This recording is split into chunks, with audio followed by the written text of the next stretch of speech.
Every moving machine you see, from the massive conveyor belts pulling bags of sugar in Jinja to the engine of a local taxi, relies on a single geometric rule to transfer power without breaking down. You experience this power transfer every time you ride a bicycle. Look closely at how the straight sections of the chain connect the large gear at the pedals to the small gear at the back wheel. But the setup changes depending on what a machine needs to do. In a rural pasho mill, the drive belt connecting the motor to the grinder is often twisted into a cross shape to transfer power differently. This diagram shows the geometry at work. That straight line connecting the wheels is called a tangent. It is a straight line that touches the very edge of a circle at exactly one point, without ever cutting inside it. Today, you are going to step into the shoes of a designer. By building a physical model with cardboard, rubber bands, and pins, you will see exactly how engineers use tangents to control a machine's speed.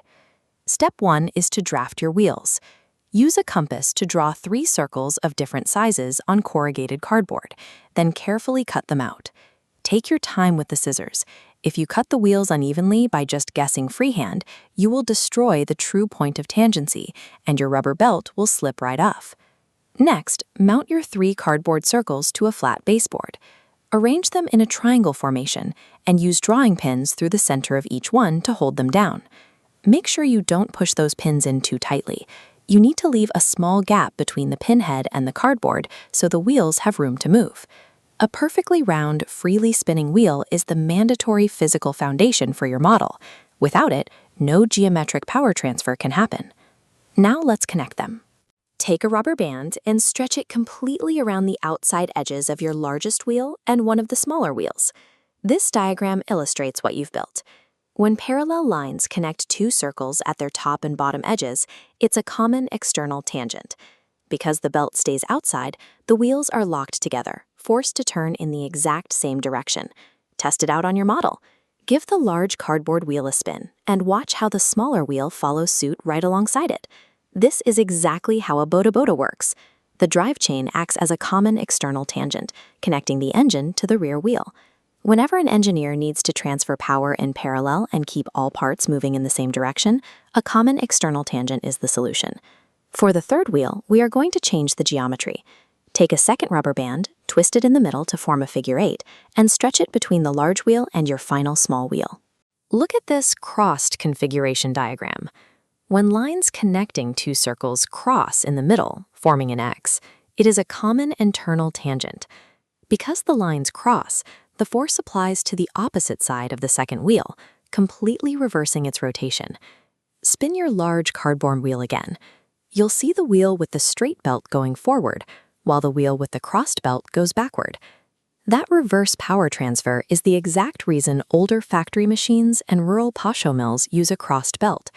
By simply crossing the tangent lines, a designer can reverse the mechanical forces in a system without needing to install a second motor. Stop your wheels from spinning for a moment. If you take a set square and place it exactly where the rubber band first touches the edge of the cardboard circle, you are looking at the exact single spot of contact, known as the point of tangency. This diagram illustrates a vital mathematical rule of design. A tangent line is always perfectly perpendicular, exactly 90 degrees, to the circle's radius at that specific contact point. In high-speed factory environments, this 90-degree alignment is a critical safety requirement. If a designer guesses the point of tangency freehand, rather than using precise instruments, the resulting misalignment will cause drive belts to warp or violently snap off under pressure. Look at what you've built. You now have a fully functional 3-wheel pulley system sitting right in front of you. You can see the geometry working in real time. The external tangent keeps the parts moving in sync, while the internal tangent safely reverses them. Before you pack up, look closely at your model and observe one more variable. As you turn the main drive wheel, does the smaller wheel spin faster or slower than the large one? Tangents are how we translate a drawing on a page into physical motion. By mastering this geometry, you gain the ability to make machines move exactly the way you want them to.